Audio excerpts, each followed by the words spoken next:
આપણી વચ્ચે સમગ્ર ગુજરાતના ક્ષત્રિય સમાજના સંકલન સમિતિના કન્વીનર અને પ્રમુખ માનનીય ચાવડા સાહેબ, તેમની સાથે ધર્મરથ લઈને ક્ષત્રિય નારી અસ્મિતાના ગૌરવભરી યાત્રાના સંકલનના તમામ હોદ્દેદારો, પદાધિકારીઓ, અમારી આજુબાજુના તમામ જાગીરદાર સમાજના ઠાકોરો, દરબારો, યુવાનો અને વડીલો, મારા ગામના તમામ યુવાનો અને વડીલો, આજુબાજુ જોઈતા ગામના દરબારો, ક્ષત્રિયો, તમામ આ મુમુનાસને એમને પસંદ કર્યું.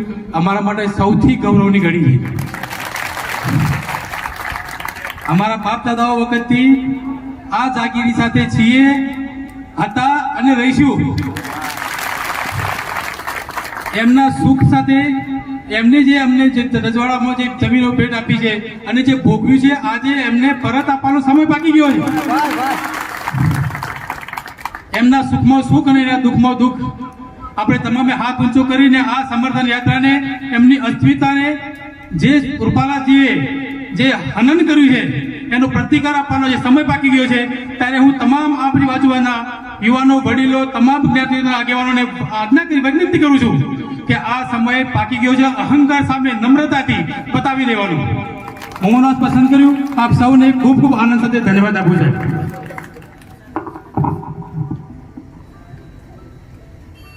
જ્યારે આ આંદોલનની શરૂઆત થઈ છે, પણ છેલ્લા કેટલાક સમયથી આપણા ભાજપના ગૃહમંત્રી શ્રી હર્ષ સંઘવી સાહેબ ડેમેજ કંટ્રોલ કરવા નીકળ્યા છે. એમની સાથે ઘણા બધા સમાજના ભાઈઓ મીટિંગ કરવા પણ જાય છે, પણ એમને પણ કહી દઉં કે જેમ પક્ષ તમારી નોંધ લે છે, જેમ પક્ષ તમારી નોંધ લે છે, એમ સમાજ પણ તમારી નોંધ લે છે. સમય આવે તમને પણ બતાવી જશે.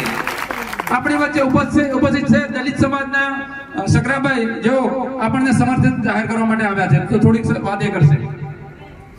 શકરાભાઈ. નમસ્તે. સ્ટેજ પર વિરાજમાન સંકલન સમિતિના કન્વીનર ચાવડા બાપુ, આજુબાજુ ગામમાંથી પધારે તમામ સમાજના વડીલો, ભાઈઓ અને બાળકો, અમે દલિત સમાજ આજથી આઝાદી પહેલા 75 પહેલા જ્યારે રાજા મહારાજો રજવાડો હતો ત્યારથી અમે તમારી જોડે છે, તમારા સહકારથી આગળ વધ્યા છે. એનો નમૂનો બાબા સાહેબ આંબેડકર છે, જે વડોદરાના મહારાજા ગાયકવાડ સાહેબે અમારા બાબા સાહેબને જે સમયે પૈસાની જે સમય કડવા અનુભવો હતા એ સમય દરમિયાન જે ગાયકવાડ સાહેબે સહકાર આપ્યો, એમને ભણવા માટે શિષ્યવૃત્તિ આપી અને જે મદદ કરી છે એ અમે એમના વારસદારો છીએ, એમના ઋણાનુબંધ છીએ. અમે તમને દલિત સમાજ તમારી સાથે છે. જે રૂપાલાજી જે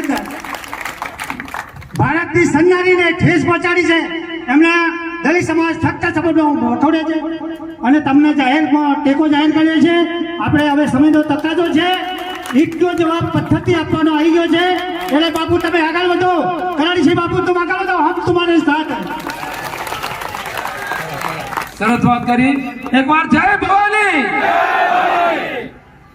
આપણે આ ભારત દેશને શું નથી આપ્યું? 43 ગઢ આપ્યા, 43 ગઢ, 8,700 કિલ્લા, 562 રજવાડા, 40 લાખ એકર જમીન, આ બધું આપ્યું છતાં પણ આપણે એક રૂપાલાની ટિકિટ રદ કરવાની માંગ કરી. ભાજપને શરમ આવી જોઈએ. આ વાત ઉપર હવે આગળ આપણી વચ્ચે ઉપસ્થિત આપણા મહેમાન શ્રી કરણસિંહ ચાવડા બાબુને વિનંતી કરું કે તે આ આંદોલન બાબતે આપણને આગળ વાત કરશે. જય ભવાની.